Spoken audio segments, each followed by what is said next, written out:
오늘 하나님께서 우리에게 주시는 말씀은 에스겔 43장 말씀입니다. 에스겔 43장 4절 5절 말씀 한마음 한 목소리로 함께 읽겠습니다. 에스겔 43장 4절 5절 말씀입니다. 같이 읽겠습니다. 여호와의 영광이 동문을 통하여 성전으로 들어가고 영이 나를 들어 데리고 안뜰에 들어가시기로 내가 보니 여호와의 영광이 성전에 가득하더라. 아멘. 말씀과 성령의 능력으로 하나님의 나라를 누리며 살아가시는 우리 은혜로운 교회가 이번 한 주간 누리며 살게 될 말씀은 에스겔이라는 말씀입니다. 에스겔은 선지자의 이름을 딴 제목이고요. 에스겔 선지자는 우리가 지금 요즘 살펴보고 있는 선지자들과 같이 유다 왕국의 마지막 멸망의 순간을 살면서 함께 고통당하고 함께 아파하며 또 그 멸망 이후에는 놀라운 소망과 회복을 예언했던 선지자입니다.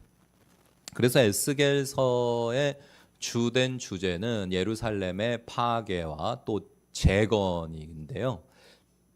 그 가운데에 모든 역사를 통해 이루어지는 일들을 통해 영광 받으시는 하나님의 영광을 주목하는 성경, 하나님의 영광을 선포한 선지자, 바로 에스겔 선지자입니다. 오늘 우리가 함께 읽은 본문 말씀에도 여호와의 영광을 노래하고 있죠. 여호와의 영광이 동문을 통하여 성전으로 들어가고 영이 나를 들어 데리고 안뜰에 들어가시기로 내가 보니 여호와의 영광이 성전에 가득하더라. 아멘. 나라가 죄악으로 가득해서 멸망을 할 지경에 이르렀는데도 놀랍게도 하나님의 사람인 선지자의 입에서는 어떠한 메시지가 선포되느냐면 영광이 선포되는 거예요. 이것이 바로 우리 믿음의 사람들의 복된 삶인 줄 믿습니다. 여러분의 삶에도 하나님의 영광이 언제나 함께이시라는 것을 기억하시면서 그 어떤 절망의 자리, 어두운 자리, 심지어 심판의 자리에 지금 거하고 있다고 해도 그 가운데서 여전히 소망을 발견하시고 하나님이 허락해 주시는 여호와의 영광에 참여하는 자녀의 권세가 넘치시기를 축복드립니다. 에스겔이라고 하는 이름은요, 하나님은 나의 힘이라는 뜻을 가지고 있습니다. 한번 따라서 고백해 보시죠. 하나님은 나의 힘. 네, 그게 에스겔이라는 이름의 뜻이에요. 하나님은 나의 힘이시다. 그래서 이번 한 주간 에스겔서와 친밀하게 한 주를 보내시면서 여호와를 나의 힘으로 삼는 한 주가 되시기를 축복드립니다. 하나님이 나의 힘 되시면 어떠한 삶을 살 수가 있는지를 멋지게 살고 돌아오셔서 또 간증해 주시고 셀 모임 시간에 은혜도 나눠주시고 하나님을 나의 힘으로 삼았더니 말씀과 성령의 능력으로 살았더니 내 삶에 이런 일이 일어났다. 불가능이 어떻게 가능해졌는지, 여러분이 어떻게 믿음으로 홍해를 가르셨는지, 여리고를 무너뜨리셨는지 한 주간 하나님을 나의 힘으로 삼고 믿음으로 사시고 돌아오셔서 우리 안에 하나님 함께 하신 이야기들로 넘치시는 한 주간이 되시기를 축복드립니다. 에스겔이라는 선지자는요, 사독 계열의 제사장 가문의 일원이었던 것으로 보여집니다. 그러니까 그는 태어나 보니까 좀 세상적으로는 명문가 출신이에요. 그냥 이름만 대면 아는 조상들이 즐비하고 대대로 하나님 앞에서 제사장 역할을 해왔던 그런 집안에서 태어났으니 나고 자라면서 그도 꿈꾸었던 것은 나도 열심히 하나님 배우고 말씀 익히고 훈련받아서 나도 이제 제사장으로 멋지게 사역해야지, 하나님 섬겨야지 그랬을 거 아니겠어요? 그런데 그에게 주어졌던 시대상은 어땠냐? 나라가 망해가는 거예요. 10대가 되는데 나라가 더 어려워져. 20대가 됐는데 나라가 더 망해가더니 급기야 나라가 멸망해버렸어요. 무슨 제사장으로 멋지게 하나님 섬기며 한 번 주어진 인생 꿈을 펼치고 막 이게 아니고 나라가 망하고 막 가족이 이웃이 친구가 막 잔인하게 다 살해당하고 죽임당하고 성전이 다 불타서 무너지고 급기야 자신은 포로로 끌려갔습니다. 바벨론에 포로로 끌려간 신세가 되었는데 이제 딱 절망하기 좋은 타이밍. 아휴, 살아서 뭐하나 그러고 그냥 생을 놓든지 자살하려면 딱 좋을 것 같은 그런 모습인데 하나님 앞에 서 있는 에스겔에게는 여전히 비전이 있고 소망이 있고 세상에 외칠 말씀이 있었고요. 하나님은 그가 포로로 끌려간 지 5년 6년이라는 시간이 지나고 나서부터 이제 내가 너를 사용해서 선포할 거다, 외쳐라 라고 환상을 통해서 만나주시고 그에게 비전을 주시고 외칠 말씀을 주시면서 하나님의 사람으로 사역할 수 있도록 길을 열어주신 하나님이십니다. 나라가 망해서 없어졌으니 본래 멋지게 쓰임받고 싶었던 제사장의 역할을 할 수도 없고 뭐 제사장의 역할을 할 수 있는 직장이라고 할 수 있는 예루살렘 성전도 다 무너져 버리고 이제 뭐 망한 인생 같은데 내 인생은 뭐 이제 아무짝에 쓸 데가 없는 인생 같은데 포로로 급기야 끌려가기까지 했으니 말이죠. 그러나 거기에 정말 내 인생 가장 밑바닥까지 처절한 실패와 낙오의 자리로 떨어진 것 같은 그런 곳에까지 굴러 떨어졌지만 거기에도 하나님이 계셨고 거기에서 하나님 만날 때에 오히려 더 놀라운 일꾼으로 쓰임받을 수 있었고 백성들에게 열방들에게 하나님의 하나님 되심과 그 영광과 앞으로 우리 이스라엘이 어떻게 회복될 것이고 성전이 다시 세워질 것인지 온 세상이 놀라게 될 것이라는 그의 비전의 메시지가 선포되어질 때에 오히려 나라가 망한 자리에서 성전이 다 무너진 그 자리에서 더욱 별과 같이 빛나게 쓰임받았던 사람 에스겔입니다. 그러니 여러분, 여러분의 삶이 지금 어떠하든지 여러분의 뜻대로 되고 계시든 안 되고 계시든 잘 올라가고 계시든 내가 원하는 바와 상관없이 굴러 떨어지고 계시든 실패의 자리에 이미 가 계시든지 뭐 어떤 상황 가운데 계시든지 절망하실 필요가 없습니다. 그곳에서 하나님을 만나시기를 축복드립니다. 하나님이 나의 힘이 되심을 고백하실 수 있는 믿음으로 한 주를 사시기를 축복드립니다. 그때에 놀라운 새일을 일으키는 복의 통로로 살아가실 수 있습니다. 심지어 사랑하는 아내도 BC 586년 예루살렘이 멸망하던 그 시점에 죽었어요. 여러분도 사랑하는 사람 먼저 황망하게 보내보셨어요? 저는 아직까지 뭐 정말 사랑하는 뭐 아내 정도 되는 그런 관계 말이죠. 먼저 보내본 적 없어서 잘 모르겠어요. 근데 그런 상황 되면 어떨까요, 여러분? 아내가 그냥 덜컥 예루살렘이 멸망하면서 죽어버리는, 자식을 잃었다든지, 그 난리통에 나라가 멸망하고 이스라엘 예루살렘 성전이 막 다 회파되고 하면서 포로로 끌려가고 막 하면서 친구가 이웃이 정을 주고받으며 살던 대부분의 사람들이 다 죽고 소수는 끌려가고 남은 소수는 정말 이제 지옥 같은 삶을 살아야 되고 막 그런 상황 가운데에 있다고 한다면은 여러분 마음이 어떠하실 것 같습니까? 소망을 품을 수가 있을까요? 그런 상황 가운데에서 무언가 희망적인 일이 벌어질 것이라는 것을 믿기가 쉬울까요? 본인이야 그렇다 치고 다 망한 상황이 분명한데 그것을 보고 있는 상처받은 영혼들한테 회개하라 외치기가 쉬울까요? 그리고 소망이 있다고 말하는 것이 쉬울까요, 여러분? 결코 쉽지가 않을 거예요. 돌 맞아 죽기 딱 좋은,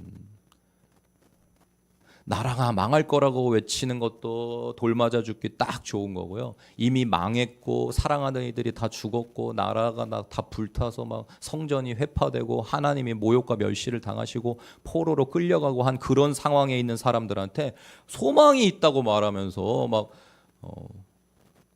하나님께서 새 일을 행하실 거라고 말하는 거 그게 쉽겠습니까, 여러분? 아니 그럴 거면은 망하게 하시지를 말지라는 마음이 들겠어요, 안 들겠어요? 이미 사랑하는 사람들이 다 죽었고 재산이 다 날아갔고 성전이 다 무너졌고 이미 절망인데 이제 와가지고서 무슨 소망을 말해, 희망을 말하고 다시 세워질 거라고 말하는, 그게 뭐 얼마나 와닿겠어요.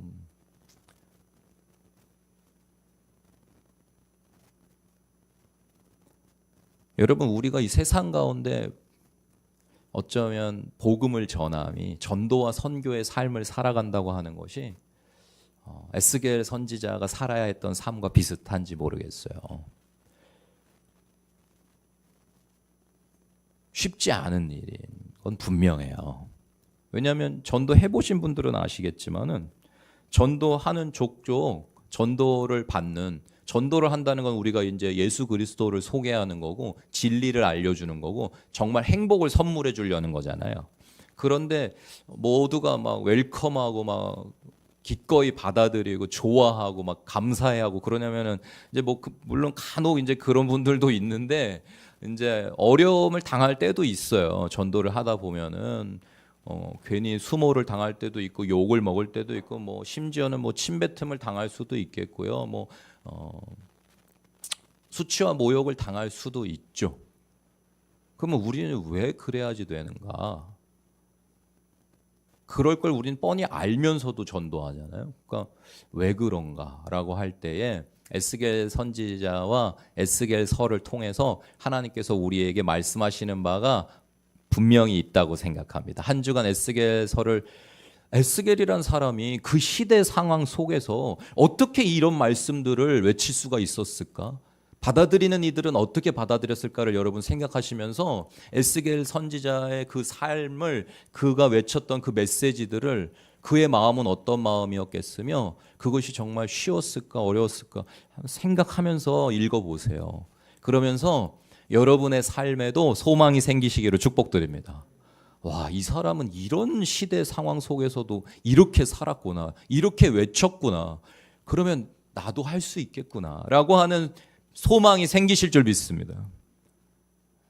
사실 여러분, 우리가 처해 있는 지금 복음을 전파해야 되는 대한민국의 2024년의 상황은요, 너무 복된 상황이에요. 복음을 전하기 복된 상황입니다. 네, 마음껏 예배할 수 있고요. 전도한다고 뭐 잡혀가는 것도 아니고요. 예수님 믿으면 구원받는다고 한다고 끌려가는 것도 아니고요. 물론 이제 앞으로 뭐 점점 어려워질 수도 있겠지만은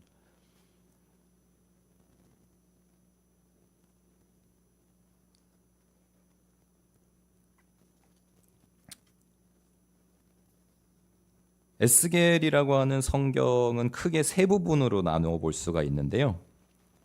1장부터 24장까지 이제 유다, 이미 북왕국 이스라엘은 멸망해서 없고 이제 남왕국 유다가 심판받게 되는 그 내용이 이제 선포되어집니다.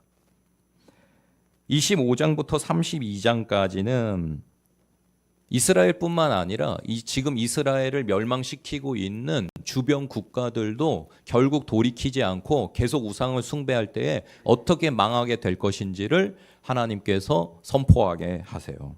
그래서 25장부터 32장까지 주변의 동서남북의 이방 나라들을 하나님이 어떻게 심판하실 것인지, 그래서 하나님만이 하나님이심을 만민이 알게 하실 것인지에 대한 예언이 나오고 있습니다.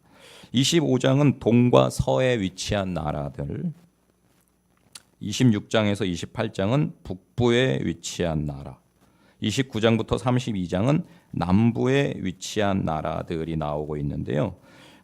이스라엘의 동과 서쪽 25장에 나오는 나라들은 암몬, 모압, 에돔, 블레셋과 같은 나라들이고요. 북부에 위치한 26장부터 28장까지에 나오는 나라들은 두로, 시돈, 그리고 29장에서 32장 남부에 위치한 나라는 바로 대제국인 애굽이 되겠습니다. 애굽조차도 망할 것이라는 놀라운 선포를 하나님이 에스겔을 통해서 하시는데, 그걸 누가 믿어요? 애굽이 망하겠다고. 요즘 여러분한테 미국이 망할 거라 그러면 여러분 믿으시겠어요? 믿으시겠냐고요? 미국이 망할 거라 그러면. 당시에 애굽이 망할 거라 그러면 누가 믿겠어요? 다 미치광이라고 그러죠. 거짓말쟁이라고 그러죠. 근데도 하나님이 외치라고 하시니까 외칠 수밖에 없는 거예요. 어떻게 됐을까요, 여러분? 하나님의 에스겔한테 당시 최고의 대제국이었던 아수르와 맞짱 뜰 수 있었던, 바벨론과 맞짱 뜰 수 있었던 유일한 대제국이었던 애굽도 하나님이 망할 거라고 하셨는데 어떻게 됐을까요, 여러분? 어떻게 됐을까요? 망했을까요? 안 망했을까요? 예. 여러분 잘 아시는 갈그미스 아시죠? 들어보셨을까요? 학교 다니실 때. 이제 애굽이 혼자 바벨론하고 할 수는 없으니까 이제 당시 바벨론에게 점점 밀리면서 약해지고 있던 아수르하고 손을 잡아요. 그래서 애굽 아수르 동맹과 바벨론이 이제 일대 격전을, 근동 지방의 지배권을 놓고 한판 제대로 붙습니다. 그게 바로 BC 605년 유프라테스 강 유역 갈그미스에서 발생했던 갈그미스 전투, 갈그미스 전쟁인데요. 당시 바벨론 왕 느부갓네살이 승리하게 됩니다. 그래서 아수르와 애굽은 그냥 바벨론한테 이제 깨갱하고, 그 이후로는 갈그미스 이후로는 이제 그냥 바벨론이 완전히 패권을 장악하게 되는, 하나님이 에스겔에게 선포하라고 하신 대로 그것이 완전히 성취되어지는 것을 우리는 역사에서 확인할 수가 있습니다. 그렇게 되고 나니 이제 요시야 왕의 아들들이 돌아가면서 하나님 말씀대로 했으면 그나마 피해를 최소화했을 텐데, 하나님 말씀을 선포하는 예레미야 선지자의 말도 안 들어, 에스겔 선지자의 말도 안 들어, 그냥 납작 엎드리고 항복하고 포로로 끌려가고 후일을 도모하라는 하나님 말씀을 그냥 다 무시하고 아수르한테 붙었다가 애굽한테 붙었다가, 그러다가 최악으로 멸망한 겁니다. 남유다가. 하나님은요, 그래도 계속 우상숭배하고 범죄해서 이제 망할 수밖에 없게 되었음에도 불구하고 피해를 최소화하고 사랑하는 백성이 피해를 덜 받을 수 있고 죽임을 덜 당할 수 있고 후일을 도모할 수 있는 방법을 선지자들을 통해서 계속 말씀해 주셨어요. 항복해라, 그냥 끌려가라, 계속 말씀하셨어요. 근데 말 안 들어요. 죽어도 말 안 들어요. 요시야 왕들이, 아들들이 계속 왕으로 여호야긴 막 계속 나오는데, 애굽 아수르한테 붙었다가 애굽한테 붙었다가 하는 동안에 어떻게 됐다고요? 아수르도 애굽도 바벨론한테 다 졌다고요. 그러니까 그쪽에 붙었던 유다는 이제 아수르의 느부갓네살 왕한테는 어떻습니까? 아주 괘씸하죠. 그냥 가만히 있었든지 바벨론한테 항복을 했으면 대충 혼내고 끌고 갈 거 끌고 가고 빼앗을 거 빼앗고 뭐 이렇게 해줬을 텐데, 이게 뭐 끝까지 덤비니까 아수르한테 붙어서 덤비고 애굽한테 붙어서 덤비고 계속 바벨론한테 덤비니까 와가지고 아주 그냥 제대로 혼을 내준 겁니다. 그래서 성전에 돌 위에 돌 하나도 남지 않고 다 무너뜨려 버리고요. 잔인하게 다 학살해 버리고 다 불살라 버리고요.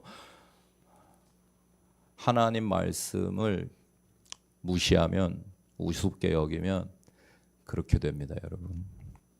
그때에 에스겔도 끌려가고 동일한 때에 우리가 이제 앞으로 살펴보게 될 젊은 소년이었던 다니엘도 끌려가게 되는 것입니다. 사랑하는 여러분,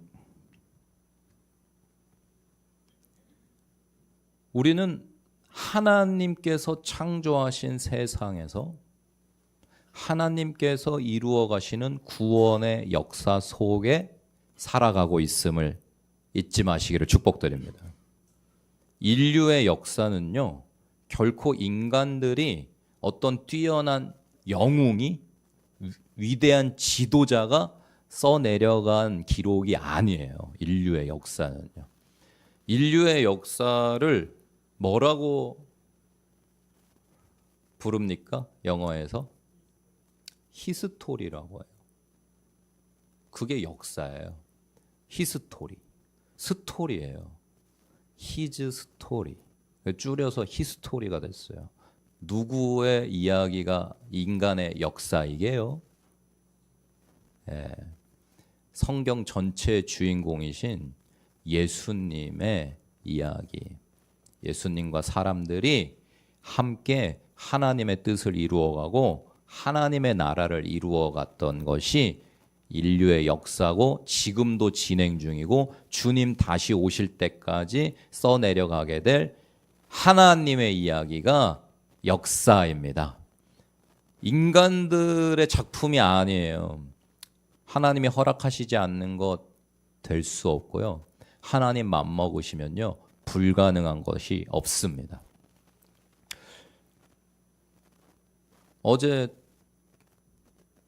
두 분 강사님 오셔서 인도네시아 선교 하시자마자 새벽에 공항에 오셔서 바로 은혜로운 교회 와서 또 말씀 전해주시고 문경 잘 돌아가셨을 거라고 믿고 오늘 예배 잘 하실 거라고 믿는데, 인도네시아는 많은 섬으로 이루어진 곳이고 대부분의 지역이 이슬람의 영향 속에 있는데요. 놀랍게도 거기에 마나도라고 하는 섬이 있는데 가장 주요한 큰 섬 중에 하나인데요.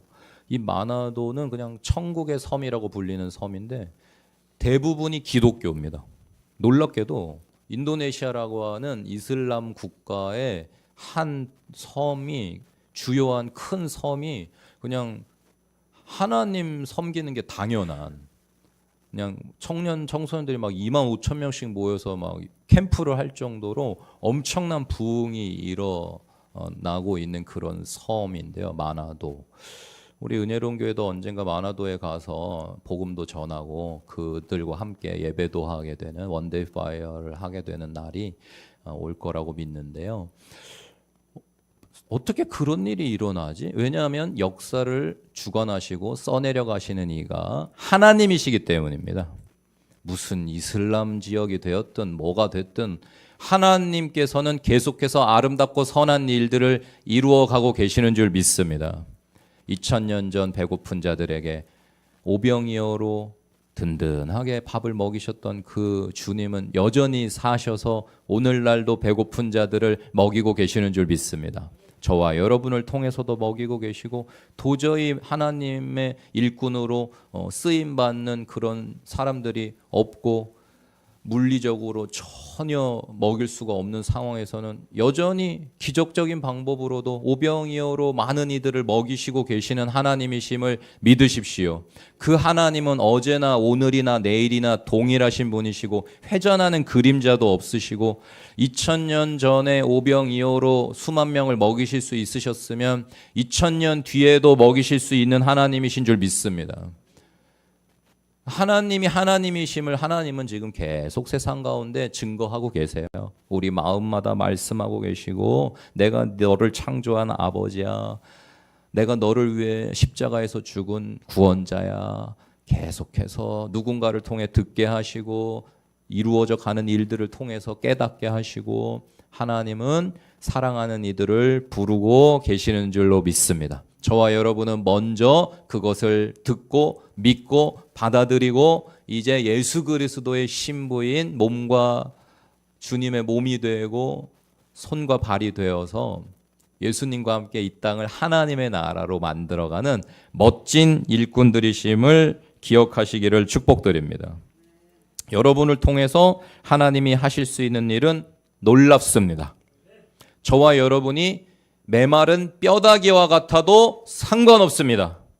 성령이 역사하시기만 하면 여러분이 이제 일주일 동안 에스겔서를 통해서 살펴보시게 될 내용과 같이 메마른 뼈다귀를 사용해서도 거룩한 군대를 일으키실 수 있는 하나님이심을 믿으십시오.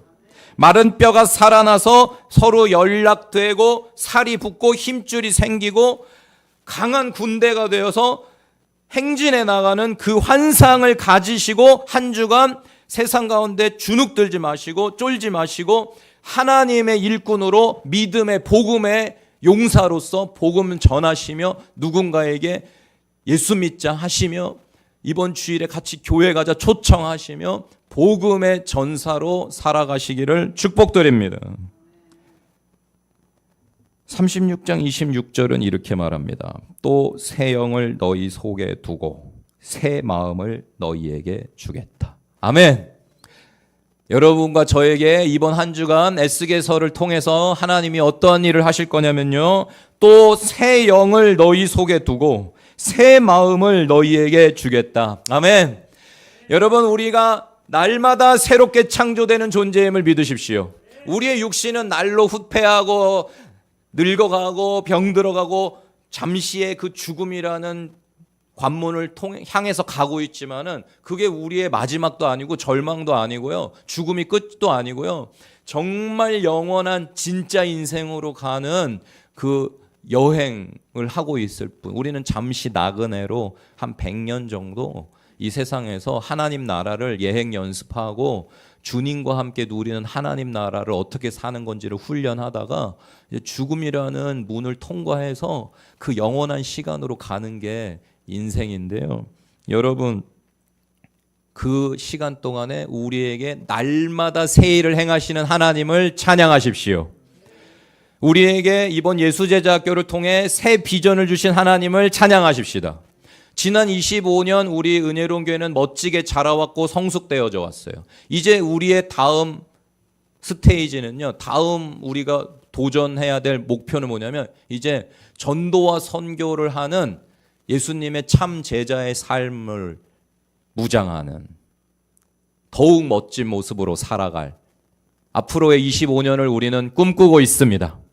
네, 그것을 위해서 우리는 지난 25년 동안 기도를 축적하고 예배를 축적하고 우리의 믿음에 흔들리지 않는 믿음을 준비하고 하나님 나의 보물로 삼고 살아가는 그런 낮은 데로 내려가고 겸손함을 훈련하고 하는 지난 25년의 우리 은혜로운 교회 모든 훈련은 무엇을 위해서였냐면 앞으로의 우리 새로운 25년에 복음과 주님으로 충만해서 전도와 선교의 삶을 사는 데 있었음을 여러분 믿음으로 받아들이십시오. 그런 삶이 얼마나 복된지 존귀한지 가치가 있는지 영원히 별과 같이 빛날 것인지를 바라보시면서 그 영광을 취하시는 주인공들이 되시기를 축복드립니다. 숨 쉬는 것처럼 전도하시게 되실 줄 믿습니다. 되더라니까요. 저 같은 사람도. 저 원래 되게 부끄러움 많은 사람입니다. 중학교 1학년까지 여자친구들은 눈도 못 쳐다봤어요. 중학교 2학년 때 교회에서 찬양팀하고 중등부 회장하다가 교회 일 하려니까 어쩔 수 없이 여자친구들하고 같이 회의하고 뭐 찬양 연습하고 하다 보니까는 편해져가지고 그 다음부터 이제 사람답게 살 수 있게 된 거지. 그 전까지는요 맨날 이러고 다녔다니까요. 여자친구들 있으면은 쑥스러움도 많고요. 그런데 여러분 성령님이 쓰시려고 하면요. 저 같은 사람도 그렇게 바꿔가지고 저는 이제 뭐 어떤 사람도요 뭐 낯가리는 게 없고요 뭐 두려운 게 없고요 저는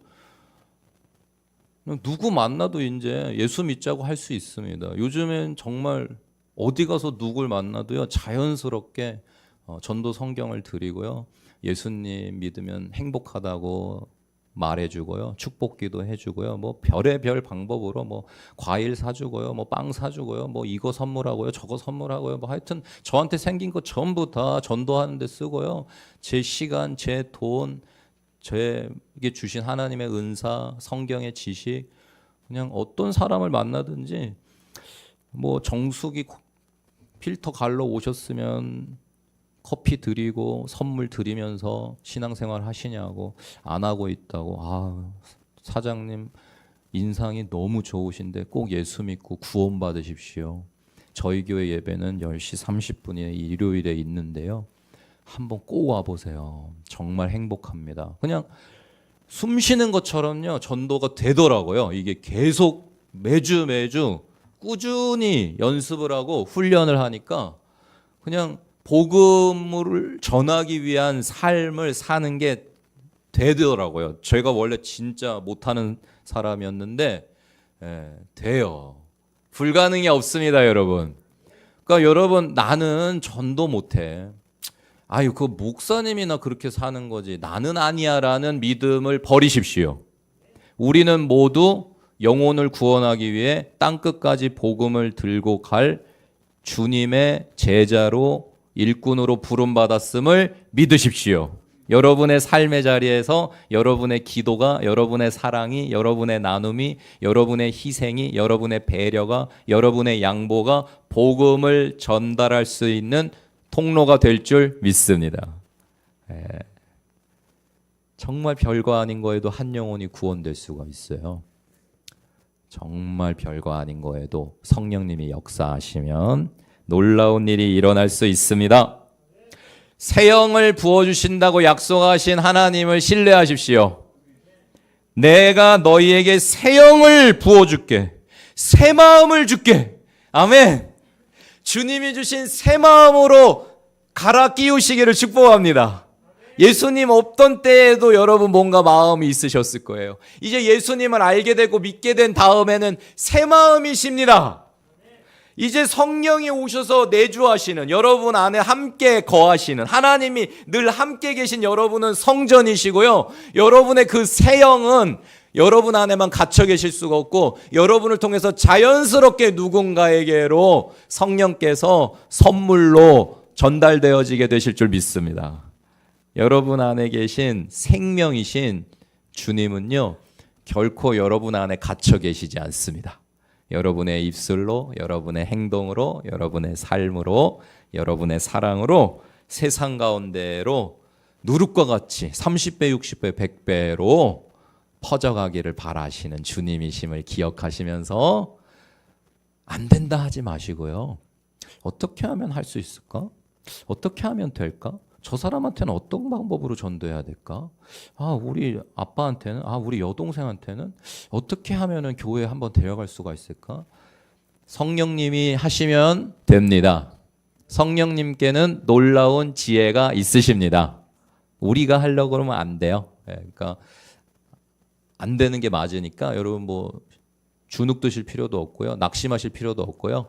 안 되는 게 맞는데 영혼을 뒤집어 엎는다는 건 인간이 할 수 있는 게 아닌데 성령이 오시면 불가능이 없다는. 왜냐하면 저와 여러분 같은 죄인 중에 괴수들도 다 구원하셨으니까요. 사실 저와 여러분처럼 악한 사람도 있습니까? 못된 사람 있습니까? 고집 센 사람 있습니까? 없잖아요. 저와 여러분도 구원하셨는데 누굴 구원 못 하시겠습니까?